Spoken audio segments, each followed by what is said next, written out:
late September 1888, 38-year-old Garrett Mercer stumbled onto a snow-swept sheep farm carrying his mute 6-year-old daughter, begging for a single bowl of hot broth in exchange for a promise no one believed. He claimed he could build an underground stone vault that would keep the farm's water flowing at 45 degrees, even when the thermometer dropped to 30 below. The high mountain pasture of the Whispering Pines sheep farm in Montana Territory was already locking up under an unseasonably early autumn freeze. Across the basin, dry grass rattled like parchment in the northern wind, and thin sheets of ice clung to the wooden stock troughs before October had even arrived.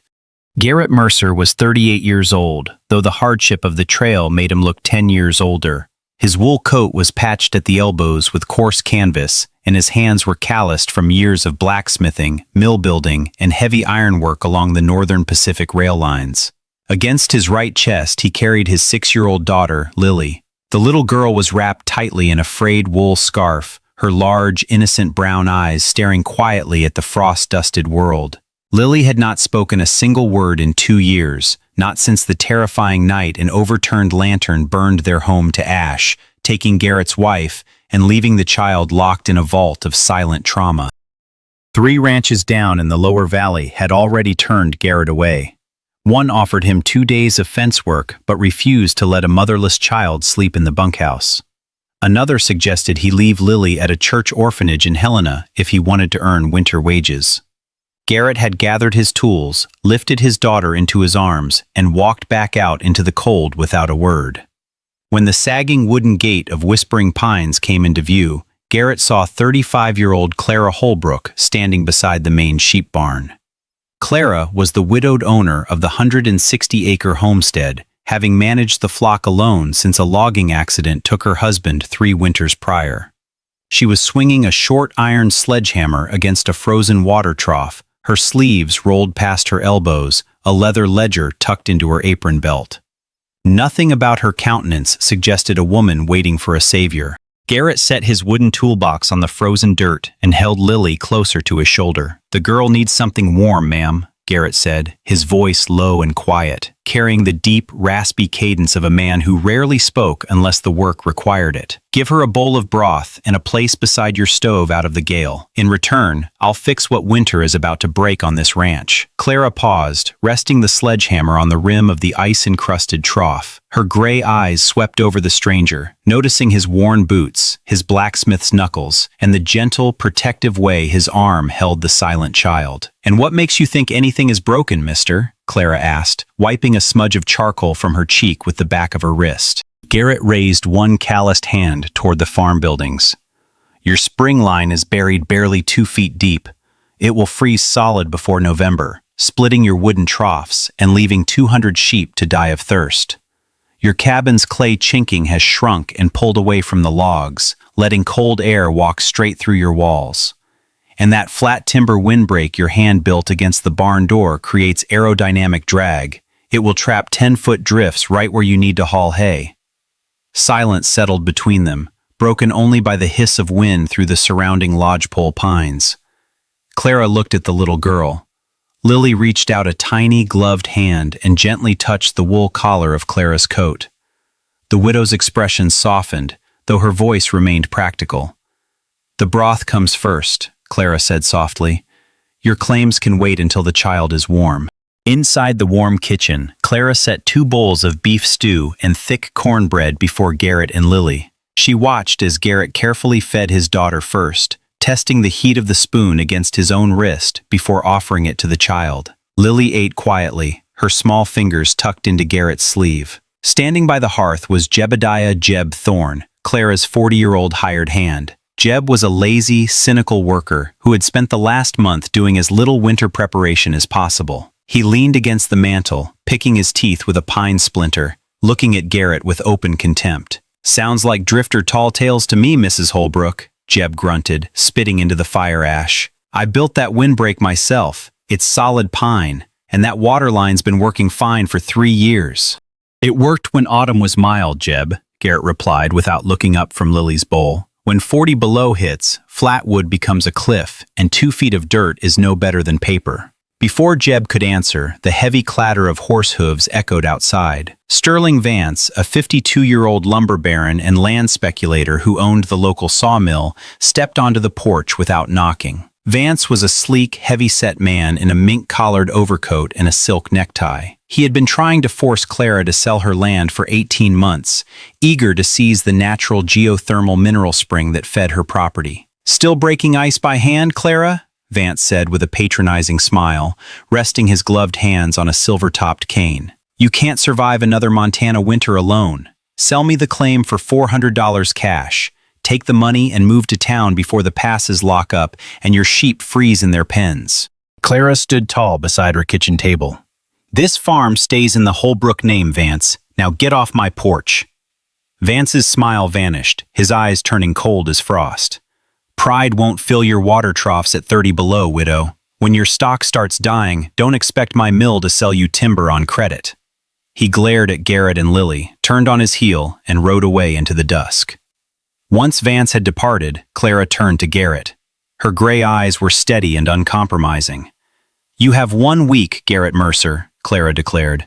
"Show me you can build this underground stone vault you speak of. If your work holds, you and your girl stay through the winter with full rations and fair wages. If it fails, you pack your tools." Garrett gave a single, quiet nod. "Fair enough, ma'am. We start at dawn." Dawn arrived over the Montana foothills in a cloak of silver frost, the air so cold that every breath hung suspended like a white cloud. While Jeb Thorne grumbled over his second cup of chicory coffee inside the bunkhouse, Garrett Mercer was already outdoors, wielding an iron pickaxe against the hardened earth. He began at the natural mineral spring that emerged from a rocky ledge 50 yards above the main sheep barn. Instead of letting the water trickle along an open, shallow wooden flume as Clara's late husband had done, Garrett dug a trench 5 feet deep, plunging well below the territorial frost line into the Earth's natural geothermal layer. Working through the freezing morning, Garrett lined the 5-foot trench with heavy, heat-retaining granite river boulders. Within the stone channel, he constructed a multi-stage biofilter, packing the bed with thick layers of crushed pine charcoal and coarse river gravel. Clara stood by the spring box, wrapped in a heavy wool shawl, holding a wooden bucket, watching the silent blacksmith work. "Why the charcoal, Garrett?" she asked, her curiosity overriding her usual reserve. "Clay and gravel are what most men use for drainage." Garrett paused, his shovel buried deep in the dark earth, his gray eyes meeting hers. "Clay freezes and holds dampness, ma'am. Crushed pine charcoal absorbs impurities and holds the natural heat radiating from deep underground. Water passing through 5 feet of stone and charcoal picks up the Earth's 45-degree ambient temperature. By the time it reaches your troughs, it's too warm for frost to catch it." Next, Garrett addressed the deteriorating walls of the cabin and sheep barn. The original builders had sealed the log seams with river clay mixed with straw, a traditional method that shrank, cracked, and flaked away whenever sub-zero cold caused the timbers to contract. Garrett set a heavy copper kettle over an outdoor fire pit. He melted wild pine resin gathered from the surrounding woods, blending it with rendered sheep tallow, wood ash, and raw, unwashed wool fibers from Clara's spring shearings. The resulting caulking compound was dark, pliable, and completely waterproof. Using a flat iron trowel, Garrett forced the sticky compound deep into every seam between the fir logs. Unlike dried clay, the resin and wool matrix remained permanently flexible, stretching and sealing against the timber, regardless of freeze-thaw cycles. Finally, Garrett turned his attention to the windbreak that Jeb Thorne had built behind the barn. Jeb had constructed a massive flat wall made from thick pine planks, 8 feet high, facing straight into the northwest wind. Garrett took an iron crowbar and dismantled Jeb's wall board by board, ignoring the hired hand's furious glares from across the yard. Instead of a flat, solid barrier, Garrett erected a staggered, diagonal baffle system set at a 30-degree angle to the prevailing winter gales. "You're tearing down good timber to build a fence full of holes, Drifter," Jeb spat, stepping forward with his fists clenched. "That wind will blow right through those gaps and freeze every lamb in the pens." Garrett set another angled post into the ground without lifting his eyes. "A flat wall creates aerodynamic drag, Thorne. The wind hits it, builds up static pressure, and drops 10 feet of snow right in front of the doors. These angled baffles don't try to stop the gale. They slice the wind into harmless microdrafts, forcing the air to accelerate past the barn and carry the snow 50 yards down the meadow. Jeb turned to Clara, who was watching from the porch. "You're letting this drifter ruin your farm, Mrs. Holbrook. I've worked this land for 2 years." Clara looked at the clean, precise angles of Garrett's wooden baffles, then at the supple, resin-sealed log seams on her cabin. "The work speaks for itself, Jeb. Go feed the horses." Jeb walked away, his face dark with resentment. Late that afternoon, he rode his horse down to Sterling Vance's sawmill near the river. Past midnight, while Whispering Pines lay under a blanket of starlit frost, a shadowy figure crept up to the head of Garrett's newly dug spring vault. It was Jeb Thorne.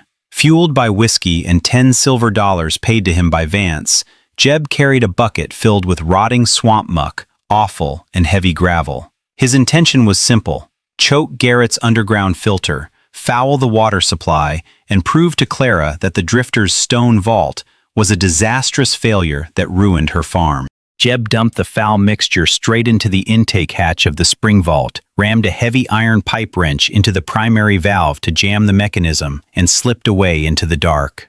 Dawn broke cold and clear. Jeb arrived at the barn early, a malicious smirk playing beneath his unkempt mustache, expecting to hear Clara crying over a foul, dry trough and a ruined water supply. Instead, when Clara and Garrett walked up to the stone troughs, they found the water flowing in a steady, crystal-clear stream. The water in the trough was warm enough that a gentle plume of white steam rose into the freezing morning air. On the wall beside the pipe, a brass thermometer attached to the stone read a steady 45 degrees Fahrenheit. The 5-foot layer of crushed charcoal and river gravel had trapped every ounce of mud, offal, and debris, filtering the spring water to absolute purity without slowing its flow by a single drop. Garrett unbarred the cleanout hatch at the intake box to inspect the filter bed. He reached into the iron debris trap and pulled out an object caught against the charcoal screen. A heavy iron pipe wrench with the letters JT burned into its wooden handle. Clara stared at the wrench, her face turning pale with quiet fury. She turned around to find Jeb standing near the barn door, his jaw hanging open in disbelief. "Is this your tool, Jebediah?" Clara asked, her voice quiet but ringing like cold steel across the yard. Jeb stammered, backing away. I was just checking the line, Mrs. Holbrook. That drifter's work ain't safe." "Pack your bags and get off my land," Clara commanded, her gray eyes flashing. "If I see you on Whispering Pines again, I will shoot you myself." Jeb glared at Garrett with pure hatred, spat on the frozen dirt, and mounted his horse. "You think you've won, drifter?" Jeb sneered as he gathered his reins. "Vance owns the timber, the credit, and the road. When the big whiteout comes, this little stone ditch won't save you." He galloped away, leaving Whispering Pines quiet under the morning sun. Garrett wiped the pipe wrench clean, handed it to Clara, and looked down at his daughter Lily, who was sitting on a dry log near the warm water trough, gently dipping her fingers into the steam. For the first time in 2 years, a faint, tiny smile touched the corner of the child's lips. November arrived in Montana territory not with soft snowfall, but with a hard, relentless freeze that turned the prairie sod into solid iron. Yet inside the kitchen at Whispering Pines, a new rhythm had taken root, one governed not by panic, but by precision. Beside the kitchen door hung Clara's leather-bound ledger. Every morning at dawn and every evening at dusk, Clara recorded the numbers, morning and evening temperatures, firewood consumed, water flow from the geothermal vault, and the condition of the 200 ewes in the barn. By the second week of November, the figures formed an indisputable argument. The resin and wool chinking Garrett had applied to the log seams held the cabin 15 degrees warmer than the previous winter, cutting firewood consumption by nearly 40%. The diagonal windbreak kept the barn doors completely free of snow drifts, allowing the sheep to move in and out without stress. Most remarkable of all, the subterranean stone vault maintained the spring water at a steady, unwavering 45 degrees Fahrenheit every single morning, despite sub-zero night frosts outside. It was during this period of quiet verification that Father Patrick arrived at Whispering Pines. Father Patrick was 62 years old, an Irish traveling priest and wilderness physician who spent his winters riding between remote mountain homesteads delivering medicine, comfort, and news. He carried 2 heavy leather saddlebags filled with bandages, quinine, and surgical steel. The old priest spent an hour examining Garrett's geothermal spring vault, kneeling in the frost to test the warm steam rising from the stone trough. "In 30 years of traveling these mountain basins, Mr. Mercer," Father Patrick said, wiping his spectacles with a wool handkerchief, "I have seen men freeze beside full wood piles because their walls leaked heat, and I have seen whole flocks die because their troughs turned to solid ice. What you have built here is not merely engineering, it is a miracle of practical grace." That afternoon, Sterling Vance rode up the frozen track to Whispering Pines, flanked by 2 armed sawmill guards. Vance looked over the stack of dry firewood, the clean yard, and the steaming water troughs with growing fury. "You think you're clever, Clara," Vance sneered, resting his gloved hands on his saddle horn. "I've just leased the mountain toll road from the county, and I've bought every freight yard between here and Helena. No grain sleds or hay wagons will cross my road to this claim. You have 19 days of feed left for those sheep. When that hay is gone, you'll sell me this spring for pennies, or watch your flock starve in their pens." Clara stood on her porch, her hand resting on Lily's shoulder. Her gray eyes met Vance's gaze without a flicker of fear. "The road belongs to you, Vance," Clara replied coldly. "The water belongs to God and this farm. Get off my land." Vance laughed darkly, gathered his reins, and rode back down the mountain. Inside the kitchen, Clara opened the ledger, her hands trembling slightly as she looked at the feed calculations. 19 days of hay under the old numbers, she whispered. Garrett walked to the table, took the pencil from her hand, and pointed to the daily consumption lines. "The old numbers were based on sheep burning half their body heat just trying to stay warm in a drafty barn, Clara," Garrett explained softly. "With warm water to drink and an airtight, resin-sealed barn, their bodies require far less grain to maintain weight. We aren't preparing for 19 days. With these numbers, we prepare for 30 days of siege." Clara looked at the figures, met Garrett's steady gray eyes, and nodded once. She wrote 30 days beneath the last line of the ledger and drew a firm, dark line under it. From that moment on, Whispering Pines prepared for a winter siege. Garrett set wooden marker posts every 18 feet into the frozen earth, connecting the cabin, the sheep barn, the wood pile, and the geothermal spring vault with a thick, tarred hemp guide rope. He knew that when a true Arctic whiteout hit, a man could lose his orientation 3 feet from his own doorway and freeze to death in his own yard. While Garrett worked outdoors, Lily spent her days beside Clara. The motherless 6-year-old girl, who had spent 2 years locked in silent trauma, slowly began to thaw under Clara's gentle presence. Lily helped Clara sort dried apples, wind wool yarn, and feed the young orphaned lambs in the warm corner of the barn. One evening, as Clara sat by the hearth mending a wool blanket, Lily walked over, laid her small head quietly against Clara's knee, and fell fast asleep. Garrett watched from across the room, his calloused hands pausing as he carved a new cedar bed frame for his daughter. He carved small, delicate wild roses into the headboard, the same flowers that used to grow near his late wife's garden. Every morning when Garrett walked into the kitchen before dawn, he found 2 tin cups of hot chicory coffee waiting beside the iron stove, a silent, unspoken promise from Clara that he and his daughter were no longer drifters, but part of Whispering Pines. On the 28th day of November, the sky over Montana Territory changed. The wind died completely at noon. The clouds lowered until they seemed to touch the pine tops, a flat, unbroken ceiling of leaden gray. The barometer in Clara's kitchen dropped to a level Father Patrick had never seen in 30 years of mountain travel. Mountain birds vanished from the trees. The sheep turned their backs to the northwest and huddled together in the barn, refusing to step outdoors. Garrett walked the line of marker posts one last time, checking every knot on the guide rope, reinforcing the iron latches on the barn doors, and checking the fuel supply for the cast iron stove.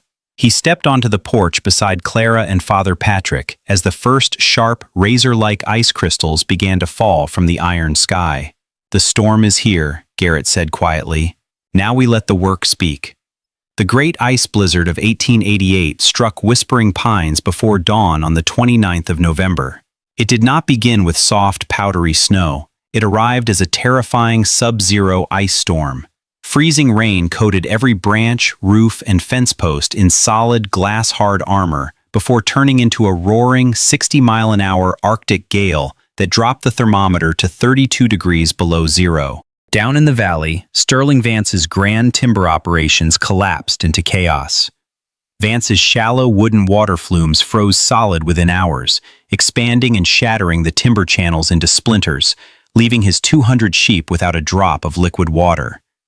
His flat, 8-foot pine windbreak, built to block the wind, accumulated thousands of pounds of heavy ice, creating immense drag pressure that ripped the support posts from the earth and buried his sheep pens beneath 10 feet of crushed timber and packed snowdrifts. At Whispering Pines, the difference between tradition and engineering was measured in survival. The diagonal wind baffles Garrett had erected, set at 30-degree angles, sliced the Arctic gale into harmless microdrafts, scattering the heavy snowdrifts 50 yards down the meadow away from the barn doors. Inside the sheep barn, the resin and wool chinking sealed every log seam, holding the interior temperature at a stable 32 degrees without a single cold draft crossing the floor. Most critical of all, the subterranean geothermal stone vault worked flawlessly. While the storm raged outside at 30 below, warm steam rose quietly from the stone trough as water flowed continuously at a steady, unwavering 45 degrees Fahrenheit. Garrett, Clara, and Father Patrick crossed between the house and the barn one at a time, clipped to the tarred hemp guide rope that stretched between the marker posts through the blinding whiteout. On the second night of the blizzard, a new crisis emerged inside the sheep barn. One of Clara's finest ewes went into premature labor weeks too early, exhausted by the atmospheric pressure changes. Clara took one look at the straining animal and knew the calf was turned backwards in the birth canal. With mountain roads buried under 5 feet of snow, no veterinarian could ever reach Whispering Pines. Father Patrick rolled up his sleeves, washing his hands in warm 45-degree water dipped straight from Garrett's geothermal trough.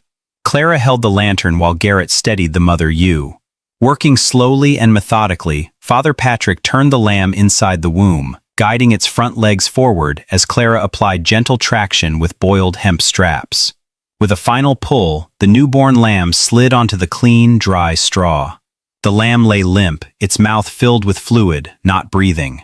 Clara cleared its throat, while Garrett dipped a dry wool towel into the warm geothermal water and vigorously rubbed the lamb's ribs to stimulate circulation.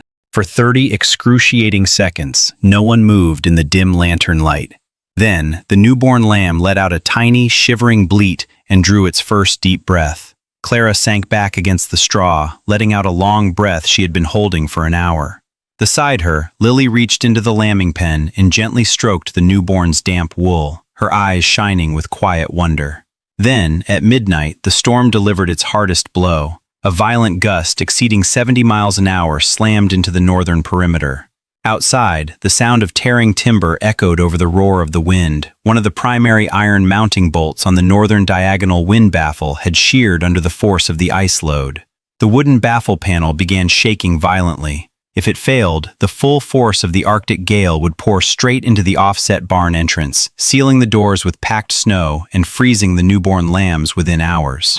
Garrett didn't hesitate. He grabbed his hammer, an iron timber brace, and a coil of rawhide rope. He tied the end of the tarred guide rope securely around his waist and placed the other end into Clara's hands. "If I give 3 sharp tugs on the line, pull with everything you have," Garrett commanded over the roar of the storm. Clara gripped the heavy rope, her gray eyes fierce with determination. "Be careful, Garrett." Garrett forced the barn door open 6 inches and stepped out into the roaring 30 below whiteout. The Arctic cold hit him like an iron hammer. Blinding ice crystals cut across his face like razor blades, erasing all visibility within 2 feet. Garrett dropped to his knees, gripping the guide rope, crawling inch by inch through 4 feet of packed snow toward the broken wind baffle. One marker post had snapped under the drift. The loose wooden baffle panel was slamming wildly against the frame, striking Garrett in the shoulder and knocking him flat into the ice. His repair bag burst open, tools scattering into the snow, but he held fast to the timber. Working by touch alone with numb, bleeding fingers, Garrett jammed the spare lodgepole pine brace beneath the shaking baffle frame. He drove 3 heavy iron spikes through the timber with his hammer, binding the joint with wet rawhide that shrank and locked solid in the freezing air. The broken baffle shuddered once, settled into the angled frame, and held firm against the wind. Exhausted, shivering violently, Garrett reached for the guide rope and gave 3 hard, rhythmic tugs. Inside the barn doorway, Clara felt the 3 sharp jerks on the line. "Pull!" she cried to Father Patrick. Together, Clara and the old priest hauled the heavy hemp rope through the blinding white chaos until Garrett's ice-encrusted coat emerged through the doorway. They pulled him inside and slammed the heavy oak door shut against the blizzard. Garrett collapsed onto the dry straw floor, gasping for air, his eyelashes frozen shut, ice caked thick across his coat and beard. Clara dropped to her knees beside him, brushing the ice from his face with warm towels, her hands trembling with emotion. 6-year-old Lily, who had watched from the lambing pen in sheer terror as her father vanished into the storm, threw herself across Garrett's chest. She wrapped her small arms tightly around his neck, buried her face in his wet wool coat, and broke her 2 years of silent trauma, crying out her first spoken word in a clear, ringing voice. "Father!" Garrett opened his eyes, wrapped his calloused arms around his daughter, and held her tight against his heart, hot tears melting the ice on his cheeks as the storm howled uselessly beyond the sealed walls. The great ice blizzard finally released its grip on Montana territory on the morning of December 4th. When the morning sun broke over the high ridges for the first time in 6 days, it revealed a whispering pines that had been transformed into a winter sanctuary.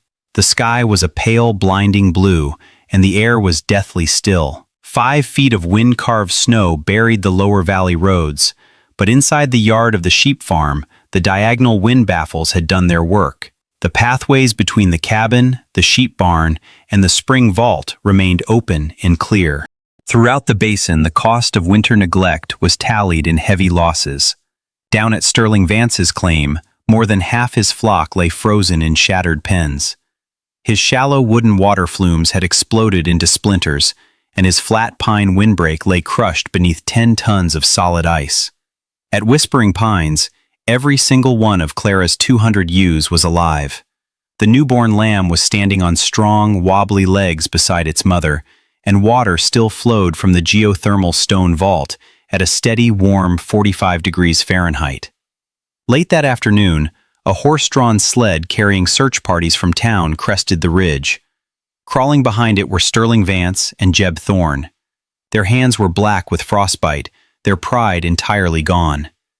They had come to beg for warm water from the very geothermal spring Vance had tried to steal. Clara did not turn them away. She stood on her porch, handing them wooden buckets of warm geothermal water, while Father Patrick dressed their frostbitten fingers with pine resin salve. Vance drank the water in silence, unable to look Clara or Garrett in the eye. Within 2 months, Vance sold his sawmill interests, cleared his land mortgages, and left Montana territory forever. A week later, after the mountain roads were cleared, Clara led Garrett into her ranch office. She set a folded parchment document on the wooden desk before him. It was a legally recorded partnership deed, granting Garrett Mercer 50% ownership of Whispering Pines Sheep Farm, along with full authority over all structural, water, and mechanical systems.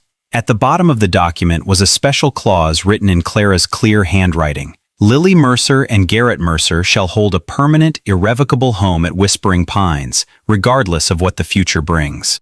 Garrett looked up from the paper, his gray eyes filled with quiet emotion. "I came here asking for a bowl of broth, Clara. I never meant to owe you a life."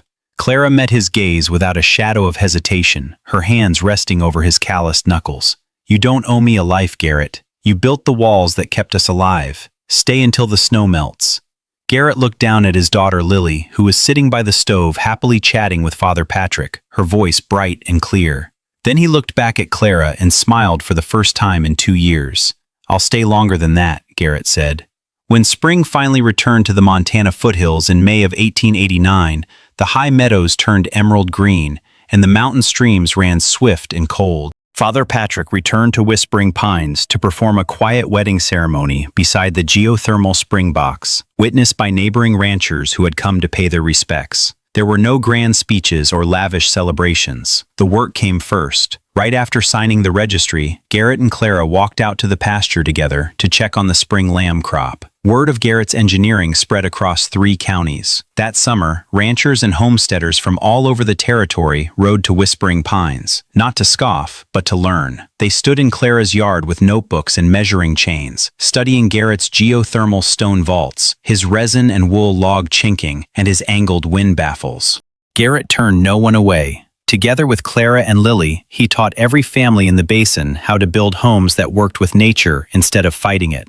Across the territory, the deep charcoal and stone water vaults became standard winter construction, known in territorial land records as the Vance Geothermal Vault. Years passed in the high country. Lily Mercer grew into a bright, confident young woman who knew how to read water lines, soil temperatures, and winter clouds just as her father had taught her. She spent her days riding through the high pastures, her voice echoing happily across the meadows where she had once been silent. The old wooden sign at the gate remained, but the people of the valley gave the farm a new name that endured through generations of Montana ranchers, the Geothermal Sanctuary. The story of Garrett Mercer and Clara Holbrook was never simply about freezing water lines, resin caulk, or sub-zero blizzards. It stood as an enduring testament to a timeless frontier truth, that nature shows no mercy to human arrogance, and survival is not granted to those who merely endure the cold. Whispering Pines did not survive because winter showed kindness. It survived because every structural weakness was fixed before the storm arrived to test it. Garrett and Clara never rescued each other. They simply stopped mistaking loneliness for strength. And in the mountain country, that lesson lasted far longer than any winter.